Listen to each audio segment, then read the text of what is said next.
The Vita, Ayala, and Reis run of New Mutants has rapidly shaken up my X-Men power rankings, moving the series from the bottom of the pile to one of the X-Men comics I'm most excited to read month in and month out. Not quite on the top tier with Hellions and SWORD, but having a conversation with the likes of X-Men for the number 3 spot on my list. Today I'll answer how the Shadow King is officially on Krakoa and what he's planning, how New Mutants is making the best use of Ten of Swords to date, what's going on with Krakoan Resurrection and Reign's Son Tyr, theories and predictions for things to come in Hickman's X-Men and the Reign of X. Hey everybody, I'm Dave Busing, founder and editor-in-chief of comicbookherald.com. You are listening to Krakin Krakoa number 162. If you like the Comic Book Herald YouTube channel, please consider liking, subscribing, sharing, and commenting here. It all helps me out quite a bit. You can find full X-Men reading orders on comicbookherald.com. Spoilers for discussed comics follow. Writer Vita Ayala, artist Reis, letters by Travis Lanham. Some of the Krakoan kiddos bust into Otherworld on a dare. That's how our issue opens. Speaking of, knowing that Otherworld is the place where mutants can die and resurrection can't bring them back properly, shouldn't that Excalibur gate leading to Otherworld be locked up mayhaps a bit tighter than completely unguarded in the lighthouse? I feel like a little bit of protection there would not go unwarranted. Now, once the kiddos get to Otherworld, they are of course spooked by Monarch Jamie Braddock, the King of Avalon, who scares the heck out of him and keeps one, it would seem, for his own mischievous purposes. The other two escape screaming, as one would when you find a Jamie Braddock lurking and waiting for you in the dark. Again, I think an important lesson here for the children of Krakoa: Otherworld can kill you for good. Don't go there. Do not visit Otherworld. It is the worst place to go. Now, in the span of a single issue, Ayala and Reis are doing the absolute most with all the potential of the new Otherworld that was built up in the pages of Ten of Swords. It's really very impressive, right? There's a data page here. It digs into all these various realms, including Avalon, Sevalith, Blightspoke, right? These places, the Crooked Market, of course, is where the information is coming from that we learned about in Ten of Swords, and honestly are very interesting, and I'd like to see be tapped into quite a bit more. Now, I'm mildly dubious here that Jamie Braddock sent this poor young mutant on their way, and they were like, cool, I want to see all of Otherworld by myself, no problems, I'm going to do that, right? Unless it's just like that thing of a kid being totally oblivious to the danger they're in and on the adventure of a lifetime. I have to think Jamie is being more manipulative here, perhaps gathering a fact-finding mission or some sort of like using this child mutant to gather information about the other realms.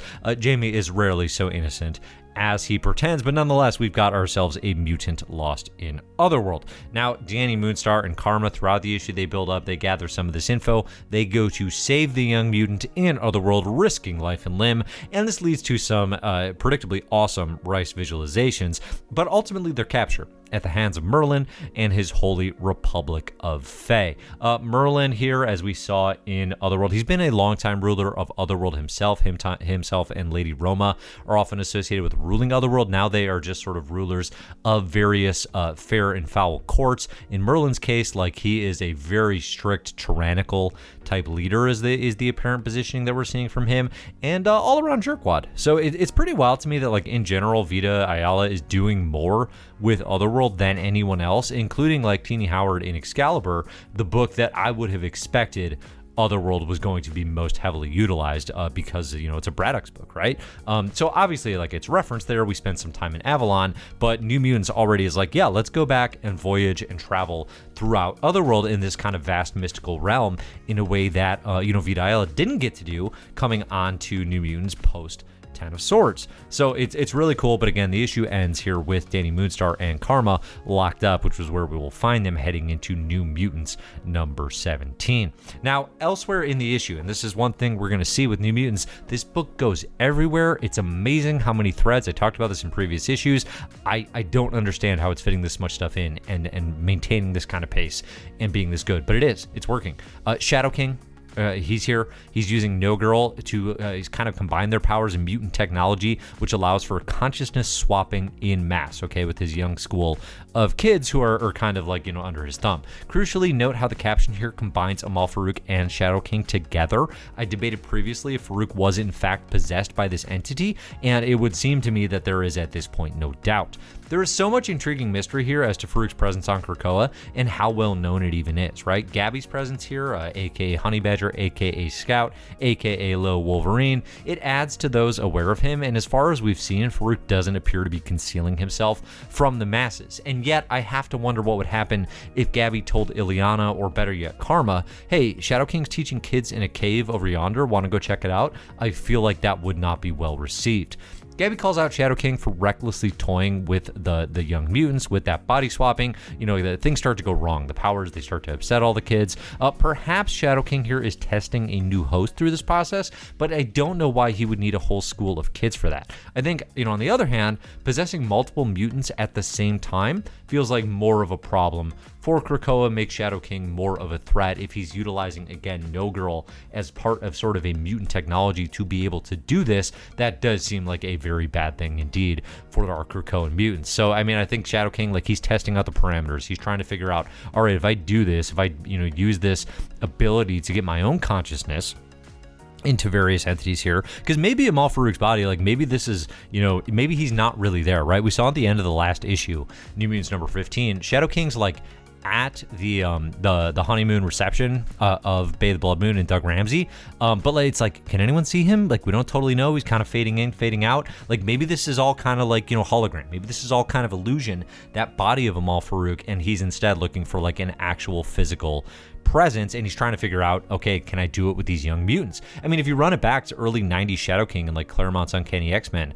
when Shadow King was going by Jacob Reis, he can sort of control multiple people at once, but not necessarily possess. So maybe it's a mutant technology here to get him that ability. Elsewhere in the book, we find out, so Rain Sinclair, she's been asking the Resurrection, teams on Krakoa to bring back her son, Tyr, okay? And what she finds from iBoy and Prodigy of X Factor is that they have, in fact, looked into it, and there are still backups being made of her son Tyr, which implies that Tyr is in fact alive, okay? Now, Tyr is, we talked about this in a previous episode, but it's the son of Rain Sinclair and a wolf god, okay? And so he's like part god, part wolf. There's a lot of combinations going on. It's kind of a Pizza Hut, Taco Bell situation.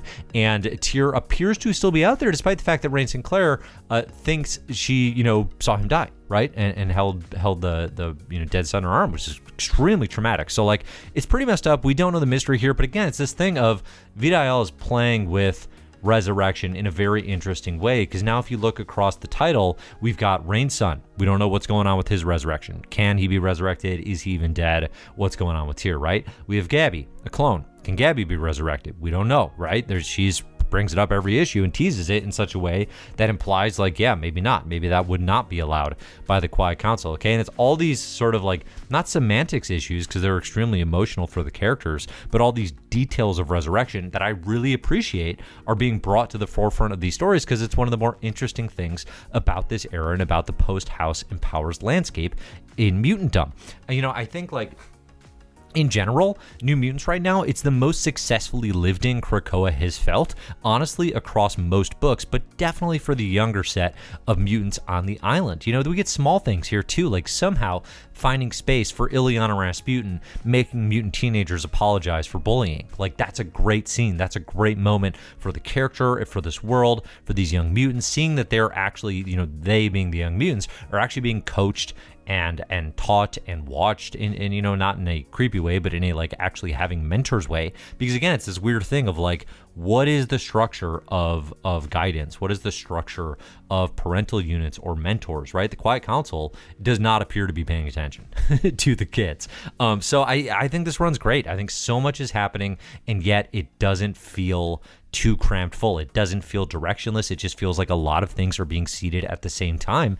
I appreciate the heck out of it. It's impressive how Ayala is able to step in from the perspective of someone not integrated with the book from the start of the Dawn of X and build on all this groundwork other creators have seeded, playing with the mechanics of resurrection, with the impact of Ten of Swords on Otherworld, even with Cosmar, this character that was created, by Ed Bryson and Flaviano in the New Mutants issues that preceded, that I would not have anticipated was going to have such a major role, and yet has a huge emotional impact here, trying to figure out how to transition into this body or transition out of this body as they would have it, and being kind of emotionally devastated by that. Shadow King, I didn't mention this, but like that's the reason he teases out like, hey, let's play a body swapping game. It's because Cosmar like actively wants that, right? Like there's a implication of goodness to the Shadow King's action, even if we can sort of suspect, given what we know about the character, that there's more to it than that. So the Krakoan for the next issue, which will be New Mutants number 17, reads Danger Ahead. A pretty like evergreen kind of warning for an upcoming mutant issue, although I will say in this case, could this imply or mean the return of Danger, the sentient Danger Room that has been a part of X-Men lore over the last 15 plus years?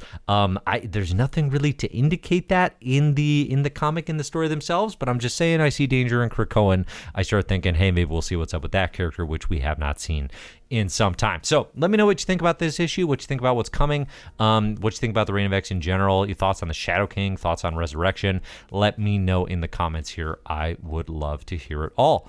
Thanks in particular to those of you supporting Comic Book Herald on Patreon. You can support over on patreon.com/Comic Book Herald. Thank you to all of my mysterious benefactors. Thanks to Jesse W., Professor Pride, Cole Weathers, Martin Lopez, Chris Isidro, Brent Bowser, Professor X3769, PD Appleseed, Verisimilitude, Terra Nort, Ed Mackey, Clyde DeGlide, Pinball Drew, Mike Solomons, Matt Mahoney, and John Samander. And of course, thanks to everybody else backing on Patreon as well.